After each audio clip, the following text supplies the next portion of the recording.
Selamat datang kembali di channel saya. Perkenalkan, nama saya Alwi Sarul Alfalah. Jadi di sini kita akan melanjutkan materi JavaScript dari sebelumnya ya. Untuk video kali ini kita akan membahas mengenai objek, di mana nanti ada yang pertama ada how to, kemudian ada for in object, lalu ada object method. Kemudian yang kedua nanti kita juga akan membahas singkat mengenai DOM atau dokumen object model. Kita langsung ke materi yang pertama. Objek. Apa sih objek itu? Objek merupakan sebuah tipe data yang cukup unik dari JavaScript, di mana dia bisa menampung nilai key dan value. Misalkan di sini kita coba ya.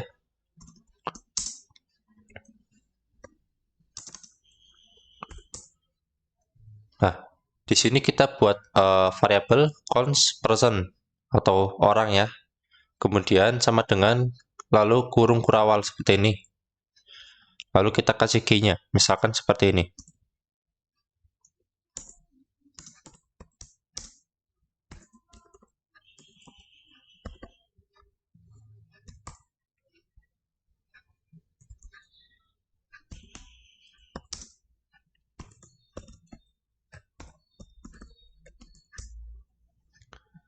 Nah, kita bisa membuat objek itu dengan cara seperti ini. Jadi, di sini kita buat dulu variabelnya, kemudian sama dengan lalu kurung kurawal, di mana kurung kurawal ini nanti akan berisi key ini dan value-nya apa. Oke, untuk mengaksesnya kita bisa panggil variabelnya console log person. Nah, seperti ini. Kita coba run.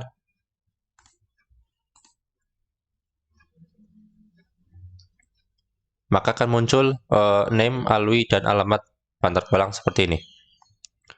Sekarang, bagaimana kalau misalkan kita ingin mengakses hanya namanya saja? Kita bisa lakukan hal seperti ini. Kita panggil nama variabelnya, kemudian kita kasih titik, lalu pilih key mana yang ingin kita pilih. Misalkan kita ingin menyeleksi namanya saja. Kita pilih name, kita simpan, lalu kita run. Maka akan muncul Alwi seperti ini. Begitu juga kalau misalkan kita ingin alamat ya, misalkan alamat, kita bisa titik, terus alamat seperti ini. Lalu kita coba lihat, maka akan muncul ya Alwi bantar bolang seperti ini. Nah, itu untuk mengakses nilai pada objek ya. Oke, sekarang selain penulisan seperti ini, kita juga bisa melakukan penulisan secara berjenjang. Contohnya seperti apa? Misalkan di sini kita lihat. Dalam person itu ada alamat misalkan. Nah, alamat itu kan biasanya lebih spesifik ya. Ada RT, RW, kelurahan, dan lain sebagainya. Alih-alih kita melakukan seperti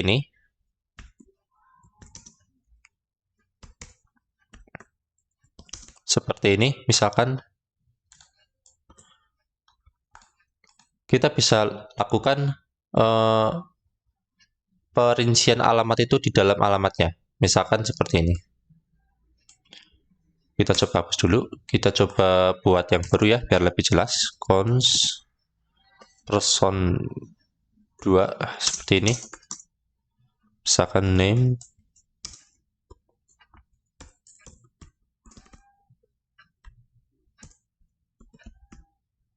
Nah, dalam alamat ini kita juga kasih objek ya, bisa dengan cara kurung kurawal lagi seperti ini.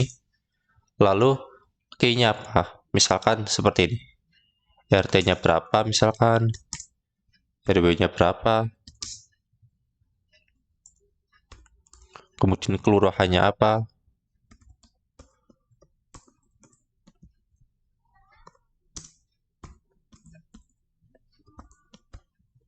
Seperti ini. Jadi kita bisa melakukan hal seperti ini.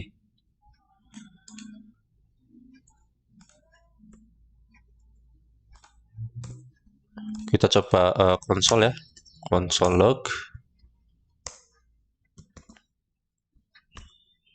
person 2 seperti ini. Ini kita komen dulu biar lebih jelas. Kita run and debug. Nah, maka akan muncul seperti ini. Ini kurang lengkap ya. Kita bisa coba ke terminal. Kita ke terminal lalu kita jalankan node main.js. Nah, maka akan nampak seperti ini. Nama, alamat, RT, RW, dan seterusnya. Seperti itu. Kalau misalkan kita ingin menambahkan lagi, katakanlah di dalamnya ada lagi objek lagi, itu juga bisa. Misalkan seperti ini. Katakanlah di sini ada jalan seperti ini ya. Jalan, kemudian kita tambahkan seperti ini. Nama jalan. Nama jalan Karangsuru misalkan. Karangsuru, nomornya misalkan berapa, nomor 5 misalkan, dan seterusnya.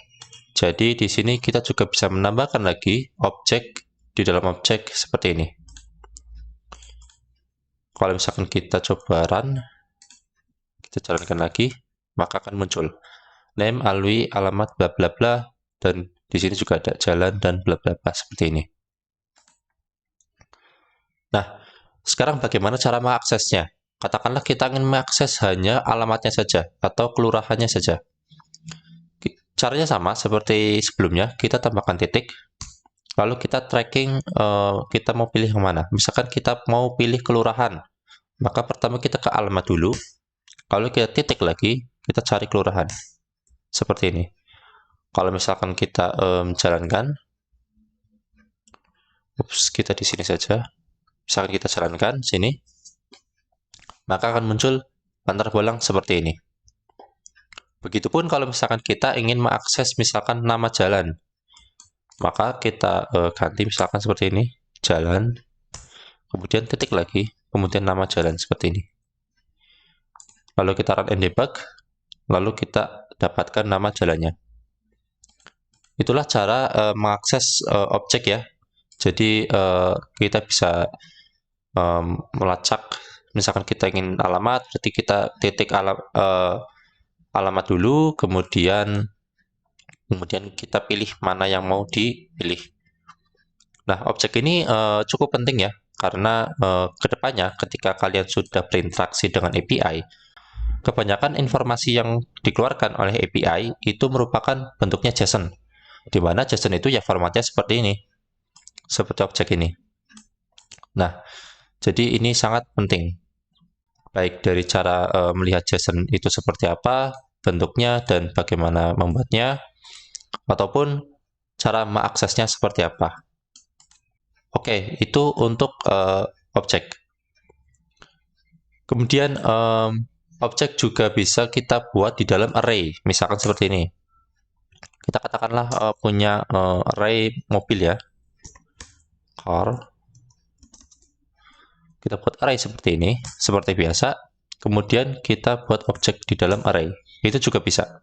Misalkan seperti ini. Ada brand.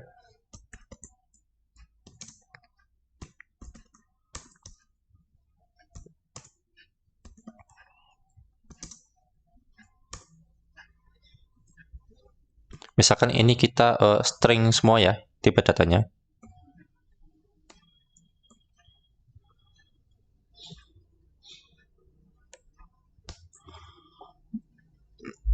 Kemudian kita kasih koma untuk indeks selanjutnya. Misalkan ada lagi, misalkan seperti ini.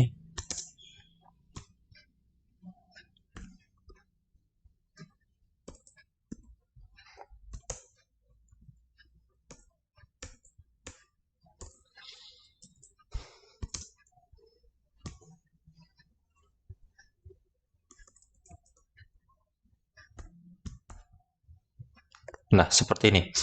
Kalau misalkan kita ingin mengaksesnya, misalkan seperti ini, cons solog car seperti ini, kita coba lihat,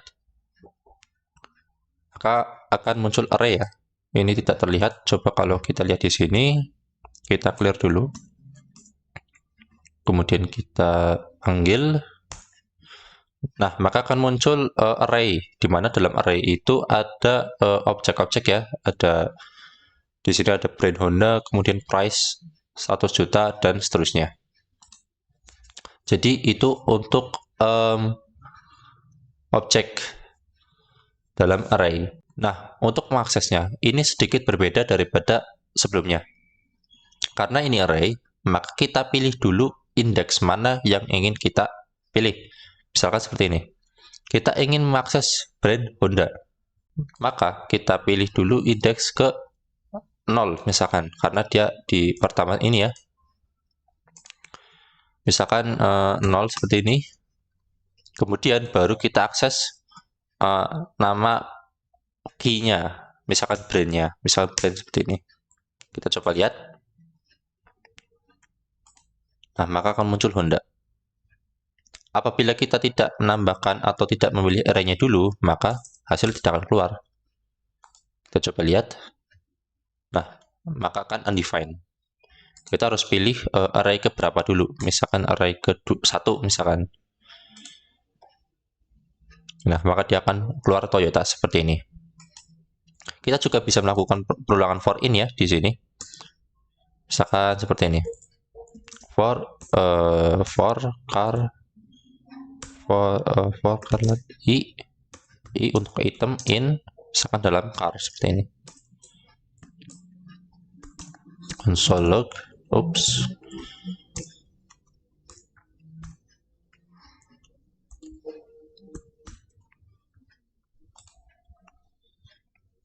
Nah, kalau misalkan kita ingin mengakses semua, kita bisa menggunakan seperti ini.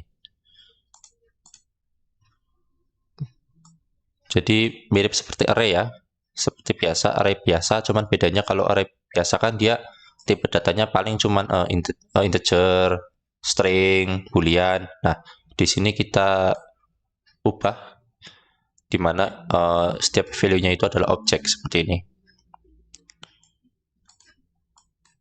Oke.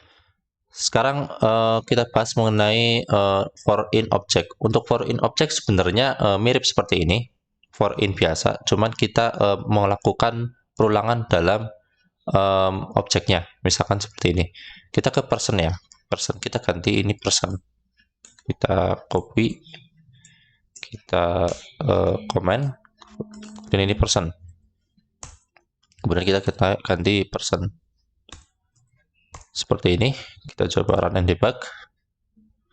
Maka akan muncul secara otomatis Alwi Bantar Bolang. Ini lebih efisien karena daripada kita melakukan hal seperti ini. Seperti ini ya. Coba kita run and debug. Nah, hasilnya akan sama. Namun di sini perlu 2 baris kode ya.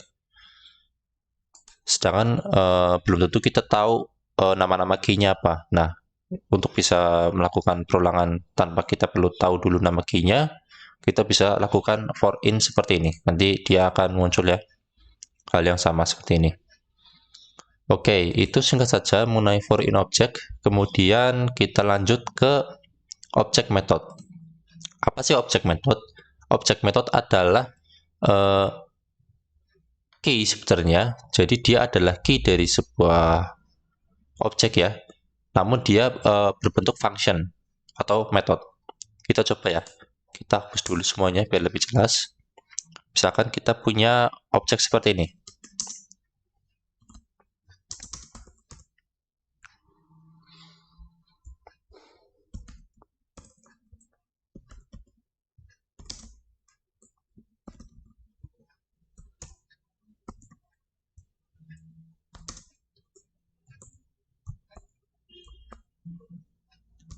Nah, terlihat seperti objek pada umumnya ya, objek seperti yang tadi kita bahas. Namun di sini kita akan menambahkan sebuah function atau method dengan cara seperti ini.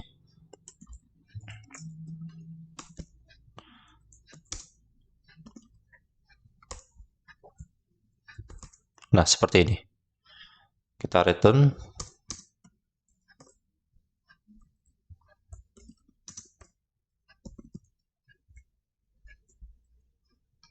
Oke, kita coba lihat ya. Console log.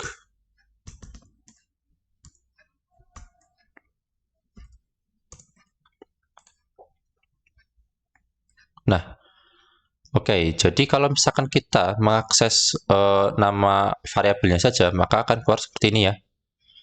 Kita coba ke pakaian terminal, maka akan muncul seperti ini. Brand Honda, price 100 juta, dan key, di mana key ini adalah key start engine yang mengandung function start engine. Jadi nama function dan nama key-nya itu otomatis akan sama ya, seperti ini. Dan tentu dia akan berwujud seperti ini. Nah, bagaimana cara menjalankan fungsinya atau bagaimana cara menjalankan metodenya? Caranya sama seperti pemanggilan sebelumnya. Kita bisa titik, lalu kita pilih start engine. Karena ini function, jangan lupa kasih seperti ini. Kemudian kita run and debug, lalu akan jalan ya, start engine. Oke, jadi ini untuk objek method. Sama halnya seperti function pada umumnya, di sini kita juga bisa menerima parameter, misalkan A dan B misalkan. Kita coba satu parameter dulu deh, seperti ini. Kemudian width maksudnya width parameter ya, A seperti ini. Nah, karena seperti ini, maka jangan lupa kita kasih parameternya ya, isi parameternya, misalkan width param here, seperti ini. Ini adalah parameternya. Untuk parameter bebas ya, karena ini isinya. Kita coba run and debug. Nah, maka akan muncul start engine with param here. Jadi di sini juga bisa menambahkan parameter seperti function pada umumnya. Misalkan kita tambahkan satu lagi, and seperti ini. Kemudian kita tambahkan lagi,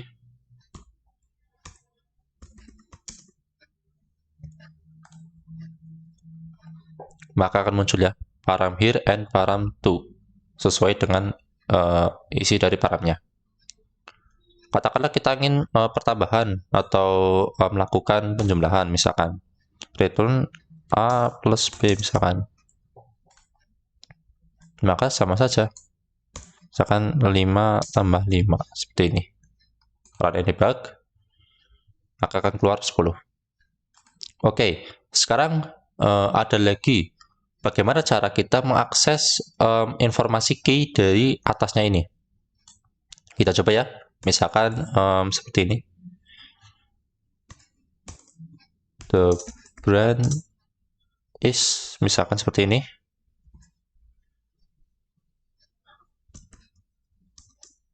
Nah, kita coba. Nah, error ya. Kenapa error? Padahal di sini itu kan sama ya, brand. Nah, kenapa error? Karena dia tidak bisa membaca variabel atau key yang berada di luar function ini. Jadi caranya adalah untuk mengakses key di luar function ini, kita bisa tambahkan kata kunci this seperti ini.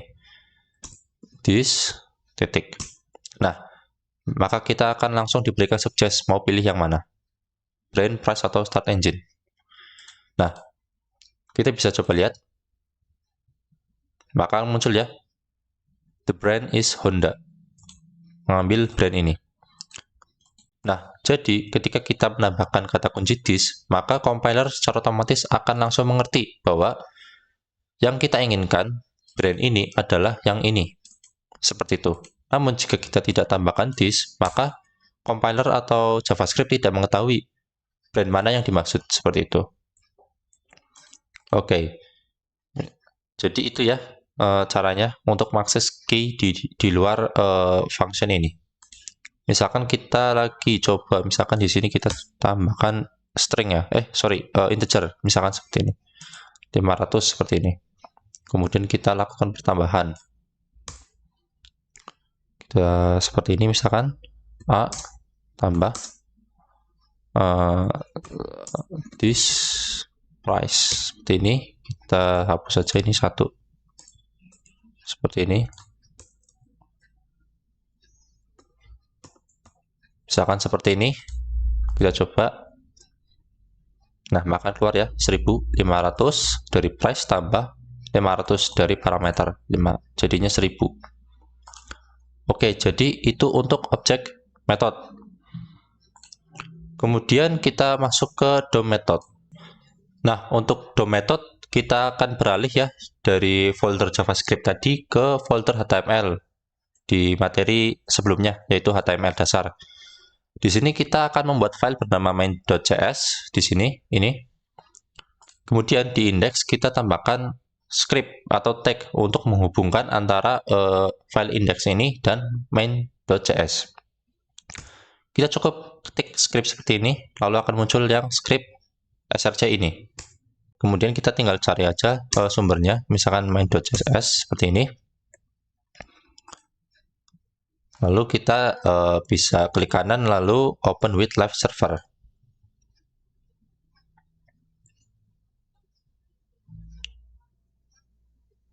Oke, untuk memastikan bahwa ini sudah berjalan dengan baik, kita bisa console log seperti ini, lalu kita ketik bebas ya, misalkan hello world. Kita coba klik kanan, lalu inspect, lalu kita lihat ke konsol, maka akan muncul hello world seperti ini. Oke, berarti ini sudah berhasil. Selain menggunakan script src seperti ini, kita juga sebenarnya bisa menuliskan kode JavaScript di dalam file indeksnya ya, atau file HTML-nya. Caranya adalah kita hapus saja ininya, kemudian ini kita enter seperti ini. Nah, di dalam teks script ini, baru kita akan menuliskan JavaScript-nya ya, misalkan seperti ini, console log. Kita katakan inner JavaScript. Seperti ini, kita simpan, kita lihat. Nah, maka akan muncul ya langsung inner JavaScript. Jadi bisa menggunakan dua cara. Yang pertama bisa inner seperti ini di dalam tag JavaScript-nya langsung, atau yang kedua bisa kita lakukan seperti ini. Script src, lalu nama filenya ada di mana. Namun, saran saya adalah ketika kita sudah mulai melakukan pemrograman JavaScript, kalau misalkan JavaScript-nya itu sudah banyak ya, saran saya sih dipisah saja, karena nanti biar lebih rapih saja dan lebih mudah ketika diperiksa. Kalau misalkan jadi satu kan nanti kan terlalu banyak ya. Oke, jadi seperti ini, dan untuk kedepannya juga saya akan melakukannya seperti ini, dipisah seperti ini. Oke, kemudian kita akan bahas mengenai DOM method. Apa sih DOM? DOM itu adalah dokumen objek model, di mana kita bisa memanipulasi HTML menggunakan JavaScript. Manipulasi yang dimaksud adalah kita bisa mengubah misalkan value-nya, nilainya, ataupun kita bisa mengubah atau menambahkan tag atau atribut HTML menggunakan JavaScript. Ini berfungsi agar website kita nanti lebih interaktif atau lebih hidup seperti itu. Nah, misalkan di sini kita ada tag p seperti ini ya. Lalu kita coba ketik hello world seperti ini. Kita coba lihat. Berfungsi dengan baik ya, tidak ada terjadi masalah. Kita coba kasih style agar lebih jelas. Style font size 100 pixel seperti ini. Nah, tidak masalah ya, tidak terjadi apa-apa, normal saja. Kemudian kita bisa tambahkan ID. Nah, di sini mulai nampak pentingnya ID bagi HTML, karena selain untuk menyeleksi CSS, ID juga bisa digunakan untuk menyeleksi pada JavaScript. Misalkan kita kasih ID dengan nama demo, misalkan demo seperti ini. Oke, kemudian terlihat tidak ada apa-apa ya. Sekarang bagaimana kalau kita coba hapus? Kita hapus seperti ini, maka harusnya akan hilang ya hello world. Nah, akan hilang. Sekarang bagaimana kalau misalkan kita menambahkan teks di sini, tapi alih-alih di sini, tapi kita menambahkannya di JavaScript. Kita bisa lakukan dengan cara dokumen seperti ini. Lalu untuk menyeleksi ID-nya, kita bisa gunakan get element by ID seperti ini. Tanda kurung buka, lalu nama ID-nya apa? Di sini adalah demo. Kemudian kita kasih